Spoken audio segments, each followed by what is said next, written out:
जय हिंद दोस्तों। 22 से 24 अक्टूबर का करंट द्वारा संजय लुणावत। 24 अक्टूबर 1945 को यूएनओ यानी संयुक्त राष्ट्र संघ की स्थापना हुई थी। आज उसके 75 वर्ष हो चुके हैं।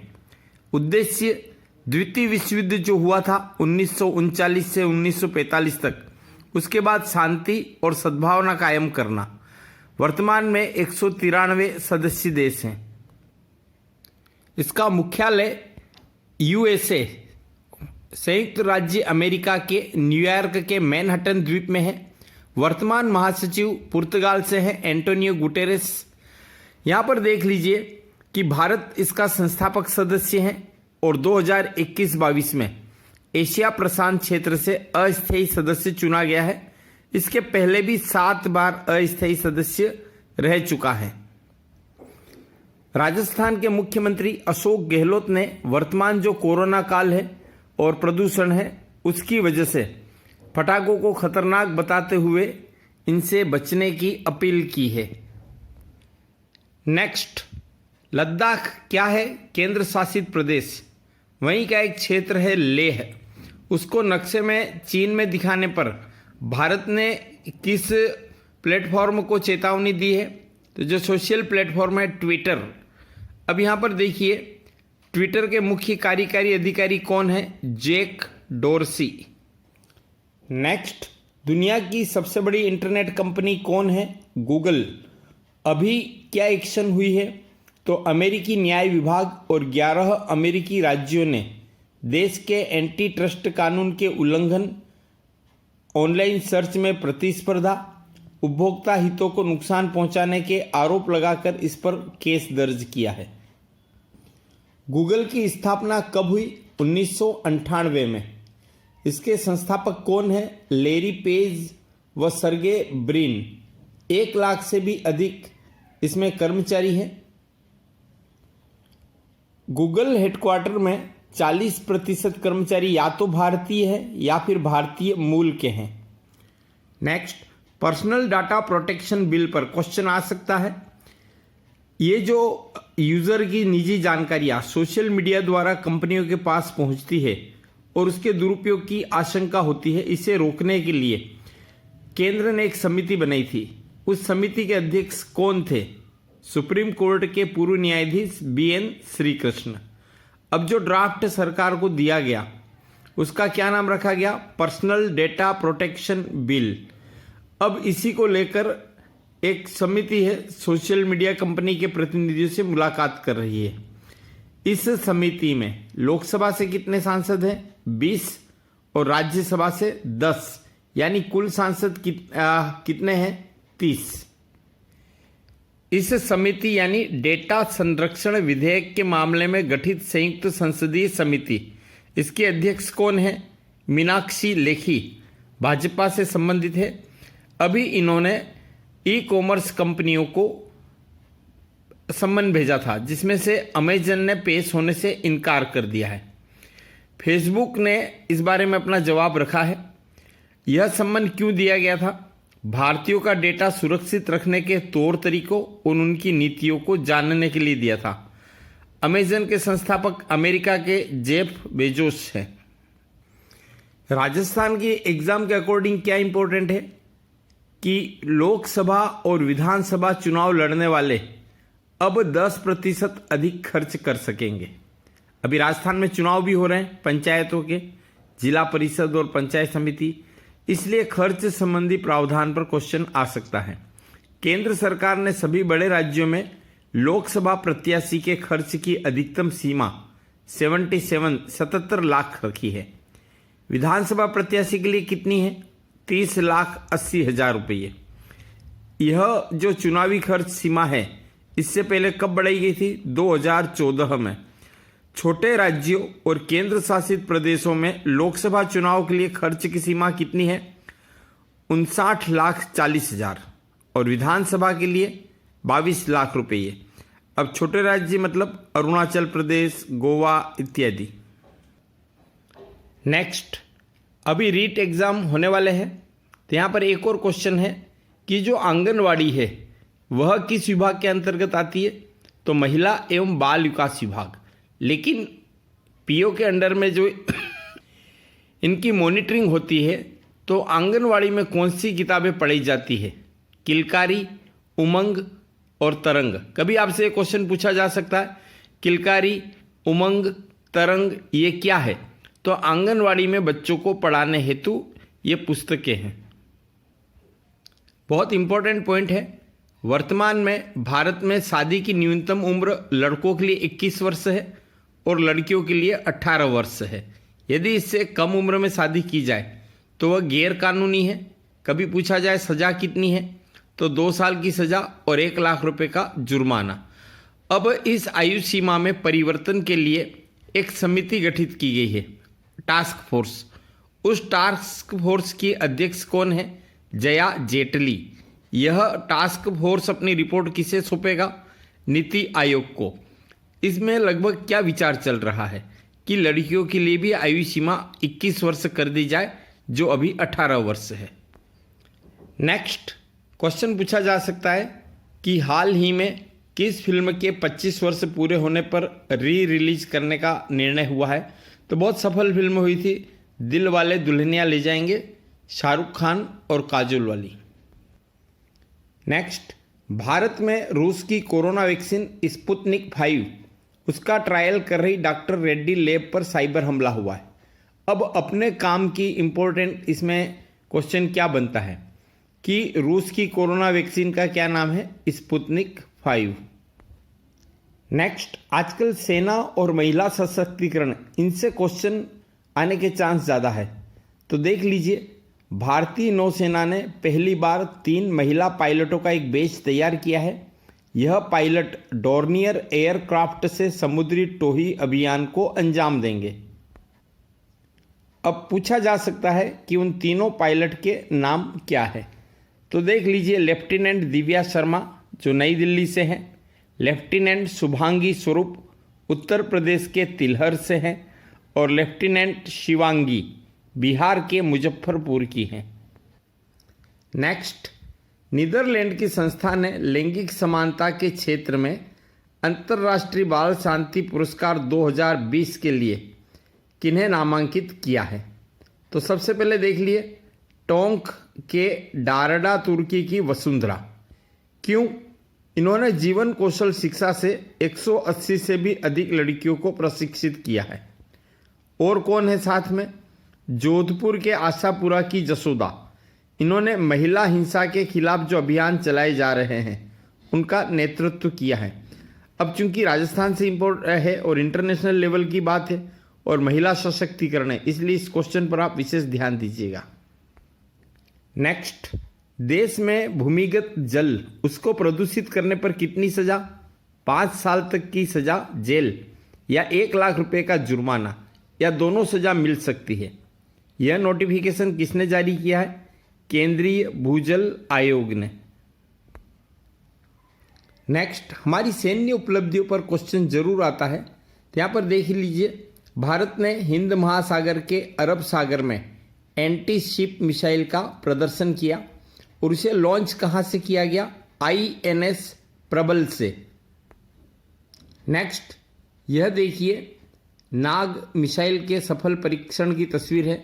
इस पर क्वेश्चन क्या आ सकता है कि राजस्थान के जैसलमेर जिले के पोखरण में, आपको याद रखना है पोखरण को भारत का शक्ति स्थल भी कहते हैं, क्योंकि इसी पोखरण के खेतोलोई में भारत के नाभिकीय परीक्षण होते हैं।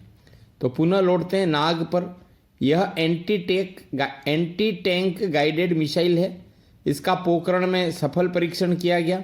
यह फायर एंड फॉरगेट यानी दागो और भूल जाओ उस श्रेणी की है। इसमें लक्ष्य तय करने के लिए इंफ्रारेड सीकर लगा है, यानी एक बार लक्ष्य तय कर दाग दिया तो फिर उसे बदला नहीं जा सकता है। पूर्णतः स्वदेशी मिसाइल है। हेलीकॉप्टर से 5 किलोमीटर और जमीन से मारक क्षमता 4 किलोमीटर है। दिन व रात दोनों समय हमला करने में सक्षम है और किसी भी मौसम में एक समान मारक क्षमता है। अब यहाँ पर देखिए, आपकी स्क्रीन पर एक और चित्र दिखाई दे रहा है। यह है कवरथी का। भारत के नौसैनिक बेड़े में पनडुब्बी रोधी प्रणाली से लैस स्वदेशी स्टेल्थ युद्धपोत आईएनएस कवरथी शामिल कर लिया गया है। इसमें 90% उपकरण और पुर्जे स्वदेशी हैं। नेक्स्ट, मुख्यमंत्री अशोक गहलोत ने राजस्थान में 52 नए न्यायालय खोलने एवं स्टाफ में की नियुक्ति को मंजूरी दी है। जाहिर है इससे न्याय में शीघ्रता तो होगी और रोजगार भी मिलेगा। अब राजस्थान के अकॉर्डिंग क्या इंपॉर्टेंट है, देखिए सितंबर 2020 तक राजस्थान हाईकोर्ट की दोनों पीठ में मिलाकर 5,08,951 केस लंबित हैं। यहाँ पर याद रखिए कि राजस्थान उच्च न्यायालय की मुख्य पीठ जोधपुर में है और खंडपीठ जयपुर में है। जजों की कमी के लिहाज से राजस्थान में कुल 50 पद में से 26 रिक्त हैं और 24 पर अभी कार्यरत है। और बिहार का जो पटना हाई कोर्ट है उसमें 53 में से 30 पद रिक्त हैं, लेकिन अपने काम की चीज राजस्थान की स्थिति है। केंद्रीय कानून मंत्रालय के न्याय विभाग के अनुसार देश में 25 हाई कोर्ट में जजों के 1079 पद हैं। इनमें से रिक्त पद 404 है। अब ये इंपॉर्टेंट है कि भारत में कुल कितने हाई कोर्ट है, तो 25। 135 करोड़ की आबादी है भारत की और निचली अदालतों में 3 करोड़ 45 लाख से भी अधिक मुकदमे पेंडिंग चल रहे हैं और मौजूदा समय में कार्यरत जज केवल 16,903 हैं। अगर आबादी के हिसाब से देखा जाए तो एक जज के हिस्से में 2,000 से भी अधिक केसों की सुनवाई आती है। अब राजस्थान में जो एग्ज़ाम हो रही है उनमें जो करंट मतलब जीके एग्ज़ाम है, उस जीके में करंट के साथ साथ कॉन्स्टिट्यूशन वाला भी हिस्सा है। तो दोनों को कंबाइन करके क्या क्वेश्चन पूछे जा सकता है, तो हाई कोर्ट जज बनने की प्रक्रिया। तो हाई कोर्ट में जज की नियुक्ति 2 प्रकार से होती है, न्यायिक अधिकारी यानी डिस्ट्रिक्ट कोर्ट के जो न्यायाधीश हैं उनको प्रमोट करके, और वकील कोटे से। अब हाई कोर्ट के कॉलेजियम में कौन कौन शामिल होते हैं, तो हाई कोर्ट के मुख्य न्यायाधीश, अभी राजस्थान हाई कोर्ट के मुख्य न्यायाधीश माननीय इंद्रजीत मोहंती हैं। तो मुख्य न्यायाधीश सहित 2 अन्य वरिष्ठ न्यायाधीश, यानी 3 न्यायाधीशों का समूह होता है। अब हाईकोर्ट कॉलेजियम तय नाम किसे भेजेगा, केंद्रीय विधि एवं न्याय मंत्रालय को और राज्य के राज्यपाल और मुख्यमंत्री को। केंद्रीय विधि मंत्रालय में राज्य सरकार से जो हाईकोर्ट जज नियुक्ति के लिए नाम भेजे गए हैं उनकी आईबी यानी इंटेलिजेंस ब्यूरो से जांच करवाई जाती है और जांच के बाद उन नामों को सुप्रीम कोर्ट के मुख्य न्यायाधीश सहित 5 वरिष्ठतम न्यायाधीशों के कॉलेजियम को भेज दिया जाता है। वर्तमान में भारत के सुप्रीम कोर्ट के चीफ जस्टिस शरद अरविंद बोबड़े हैं। अब एजुकेशन फील्ड से क्या क्वेश्चन बन सकता है, केंद्रीय शिक्षा मंत्री कौन है, रमेश पोखरियाल निशंक। अभी इन्होंने घोषणा की है कि इंजीनियरिंग प्रवेश परीक्षा जेईई मेन वर्ष 2021 में क्षेत्रीय भाषाओं में भी होगी। यह परीक्षा अभी किन भाषाओं में हो रही है, हिंदी, अंग्रेजी व गुजराती। अभी अमेरिकी राष्ट्रपति ने प्रदूषण के लिहाज से भारत की आलोचना की, लेकिन तथ्य क्या है, प्रति व्यक्ति कार्बन उत्सर्जन देखें तो एक अमेरिकी एक भारतीय की तुलना में 8 गुना ज़्यादा कार्बन उत्सर्जन कर रहा है।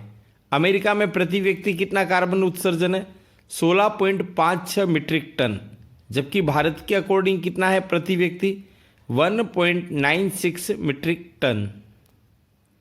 अब देखिए दुनिया में जितना भी प्रदूषण हो रहा है ना, उसमें चीन की हिस्सेदारी 30% है और दूसरे नंबर पर अमेरिका है 13.4%।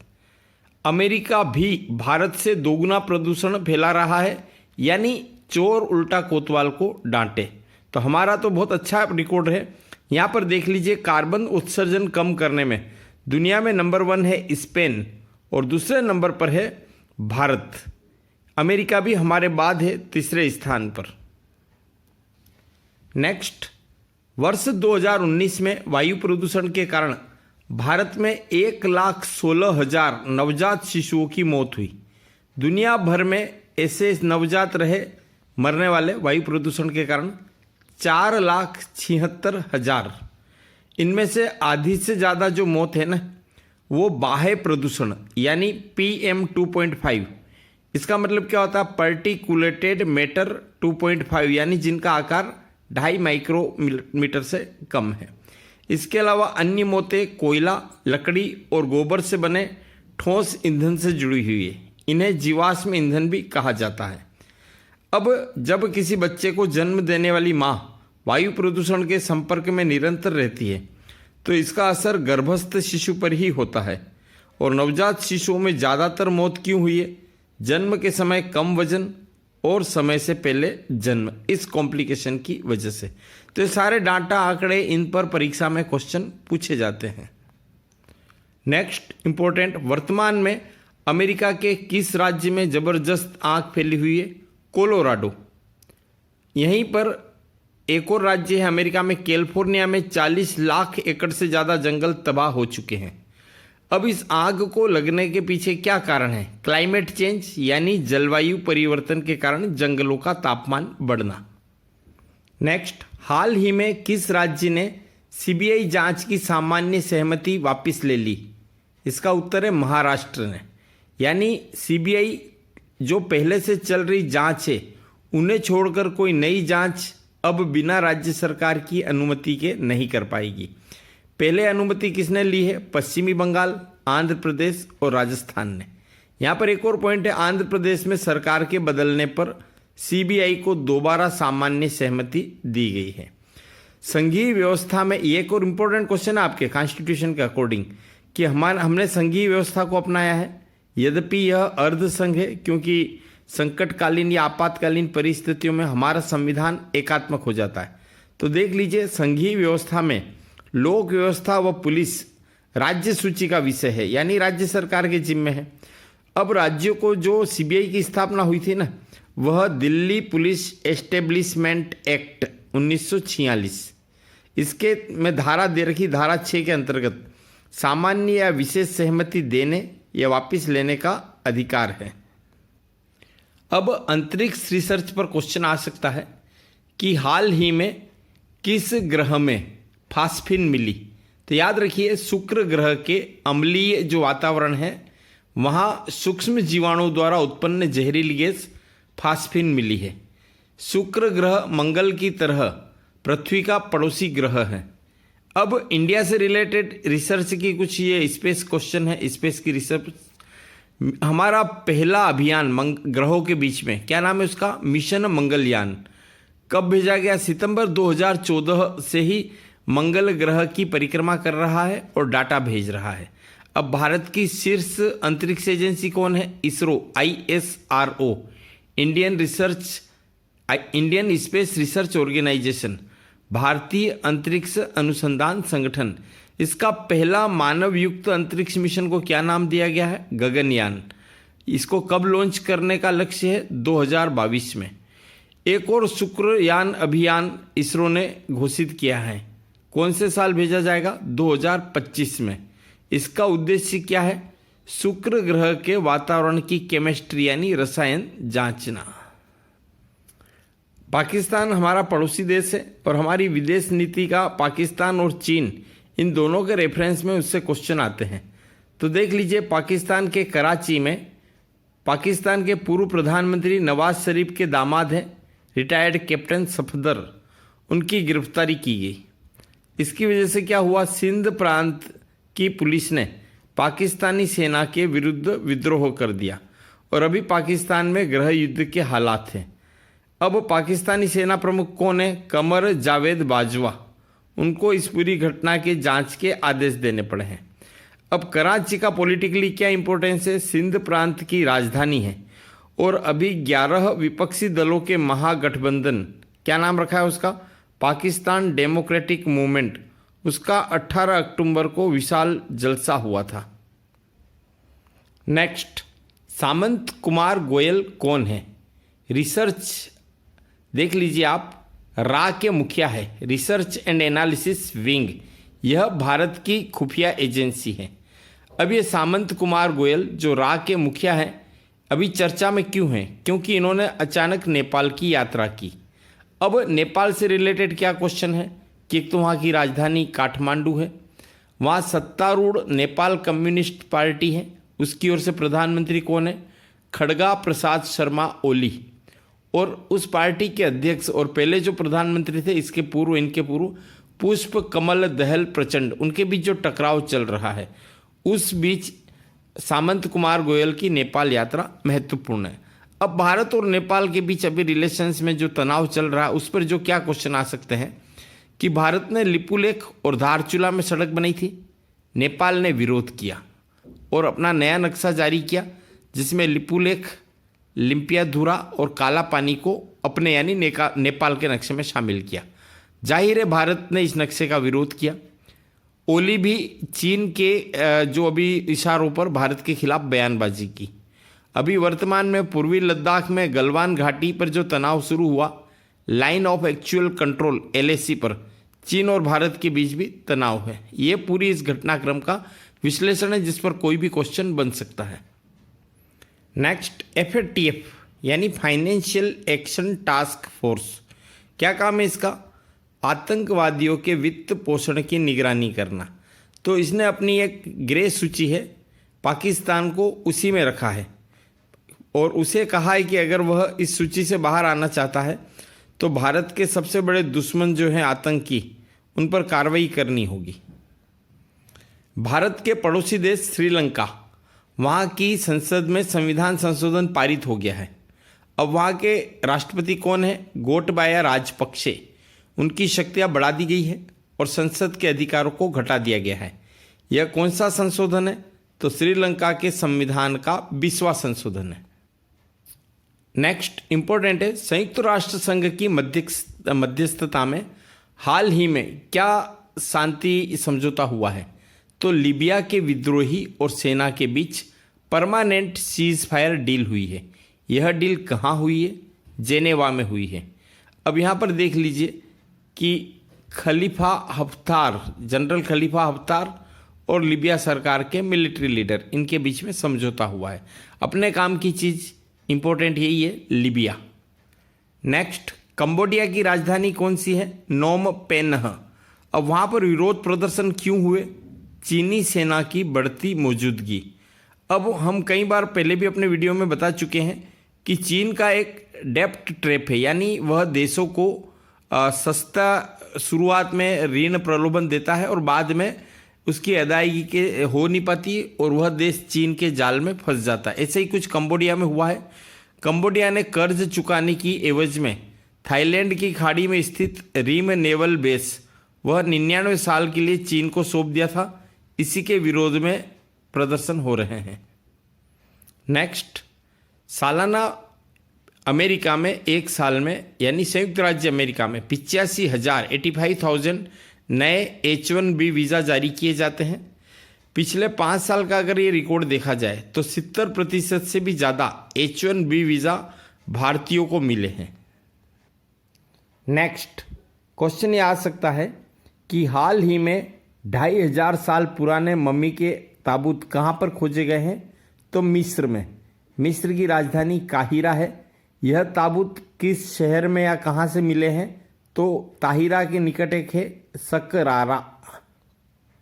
नेक्स्ट, कभी यह क्वेश्चन आवे कि किस डील के कारण या किस देश के संबंधित डील के कारण अमेरिका और चाइना के बीच तनाव बढ़ गया है? तो अभी डोनाल्ड ट्रंप अमेरिका के राष्ट्रपति हैं। उन्होंने ताइवान के लिए $100 करोड़ से भी अधिक के उन्नत हथियारों की बिक्री को मंजूरी दी है, जिससे चाइना नाराज है।